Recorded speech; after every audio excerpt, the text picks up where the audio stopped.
Perkenalkan, nama saya Revani Aprilia dari Prodi D3 Manajemen Informatika Universitas Teknologi Digital PSTKU Tegal dengan NIM 23283030. Pada kesempatan kali ini, saya akan menjelaskan tentang ajaran Konfusius atau Konfusianisme dan praktiknya. Yang pertama yaitu ada sejarah dan asal-usul. Yang kedua yaitu ada ajaran dan prinsip utama. Yang ketiga yaitu ada praktik keagamaan. Dan yang keempat yaitu ada pengaruh sosial dan kebudayaan. Berikut saya akan menjelaskan tentang part 1 yaitu tentang asal-usul dan sejarahnya. Yang pertama yaitu ada latar belakang sejarah, yaitu pendiri Konfusius atau Konfusianisme. Pendiri Konfusius atau Konfusianisme adalah Konfusius sebagai seorang filsuf Tiongkok yang hidup pada abad ke-5 sebelum Masehi, mengajarkan tentang ajaran untuk menekankan moralitas, etika, dan pentingnya hubungan sosial di masyarakat.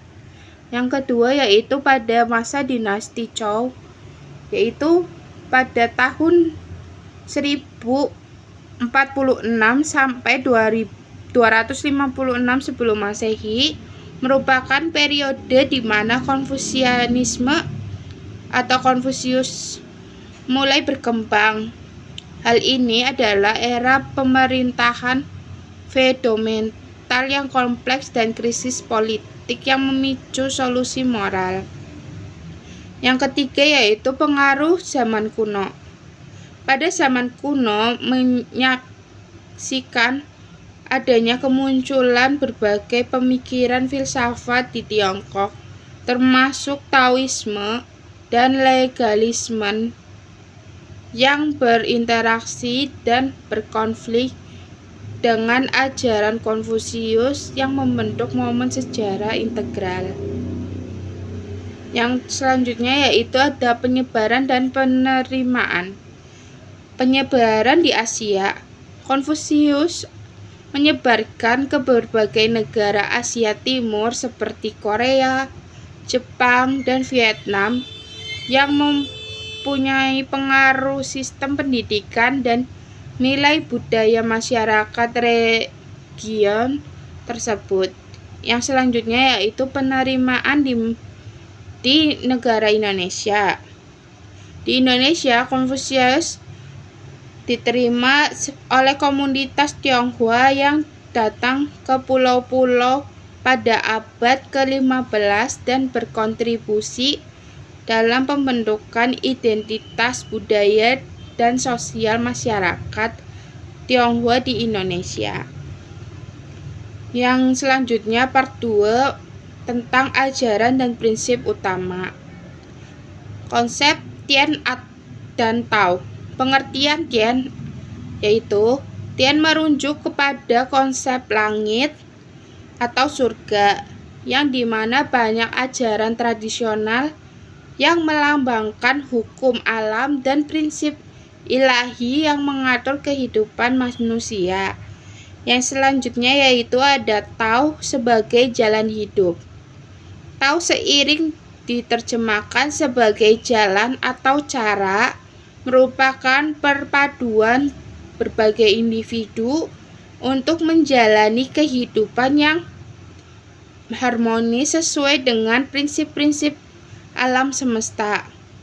Yang selanjutnya yaitu ada nilai-nilai moral yang terbagi menjadi 3. Yang pertama yaitu Li atau kesopanan. Li adalah norma sosial dan etika yang mengatur tindakan dan interaksi sosial, serta menekankan pentingnya sikap hormat dan tata krama dalam hidup bermasyarakat. Yang kedua yaitu ada Ren atau cinta kasih, yaitu Ren berarti kasih sayang atau kemanusiaan dan merupakan nilai inti yang mendorong individu untuk menunjukkan empati dan cinta kepada sesama manusia. Yang ketiga atau yang terakhir yaitu adai atau keadilan. I melambangkan keadilan dan kebenaran, mendorong individu untuk bertindak secara adil dan benar dalam semua aspek kehidupan serta memperjuangkan keadilan sosial. Yang berikutnya yaitu part 3 ada praktik keagamaan. Ritus dan upacara terbagi menjadi 2 yaitu perayaan Tahun Baru Imlek. Perayaan Tahun Baru Imlek adalah festival paling penting dalam budaya Tionghoa yang dirayakan dengan sajian makanan khas, pertunjukan barongsai, dan kegiatan kumpul keluarga untuk merayakan harapan dan keberuntungan. Yang kedua yaitu ritual leluhur. Ritual leluhur merupakan tradisi untuk menghormati dan mengenang jasad nenek moyang yang sudah meninggal. Sering kali melibatkan penyajian makanan dan persembahan pada altar, simbol penghormatan dalam budaya Tionghoa. Yang selanjutnya yaitu tempat ibadah yang terbagi atas 3 aspek yaitu yang pertama kuil Konfusius. Kuil Konfusius adalah tempat ibadah yang didirikan untuk menghormati ajaran Konfusius, biasanya mendukung tradisi pendidikan dan moralitas serta menyediakan ruang untuk meditasi dan refleksi. Yang kedua yaitu kelenteng di Indonesia. Kelenteng di Indonesia adalah rumah ibadah bagi umat Tionghoa yang mempraktikkan agama tradisional seiring dipenuhi dengan argumen dengan merupakan patung dewa, menawarkan ruang untuk berdoa dan merayakan suatu festival. Yang selanjutnya yaitu ada altar keluarga. Di sini altar keluarga adalah sebagai tempat khusus di rumah yang digunakan untuk menghormati leluhur dan dewa, serta dilengkapi dengan gambar dan persembahan, menciptakan ruangan yang suci dan praktik spiritual sehari-hari. Yang keempat yaitu ada pengaruh sosial dan kebudayaan. Pendidikan dan etika terbagi menjadi 3 aspek yaitu yang pertama ada sistem pendidikan. Dalam sistem pendidikan berperan penting dalam membentuk suatu karakter dan moral individu seseorang, serta dapat menciptakan kesadaran sosial serta mempersiapkan generasi muda untuk tantangan di masa depan. Yang kedua yaitu ada peran guru. Guru adalah pemandu dan pengajar yang mempengaruhi pembentukan nilai-nilai etika dan moral siswa, serta menjadi teladan yang baik dalam berperilaku sosial di masyarakat. Yang terakhir yaitu ada pemikiran klasik. Dalam pemikiran klasik mengacu pada ajaran-ajaran filosofi yang telah ada sejak lama yang membahas tentang nilai-nilai secara universal dan etika yang tetap relevan dalam konteks pendidikan saat ini.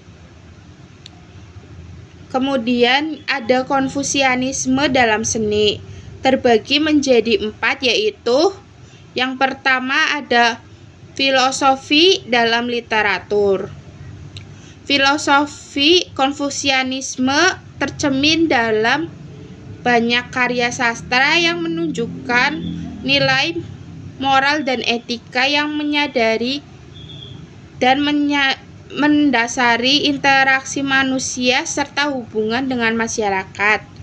Yang kedua yaitu ada musik dan upacara tradisional. Musik dalam tradisi Konfusianisme yaitu seiring digunakan dalam upacara sebagai alat untuk mengekspresikan nilai-nilai komunitas, rasa penghormatan, dan kesatuan sosial. Yang ketiga yaitu ada pengaruh dalam seni lukis. Seni lukis yang dipengaruhi oleh Konfusianisme menggambarkan rohani, keseimbangan, dan nilai-nilai estetika yang menekankan pentingnya moralitas dan spiritualitas.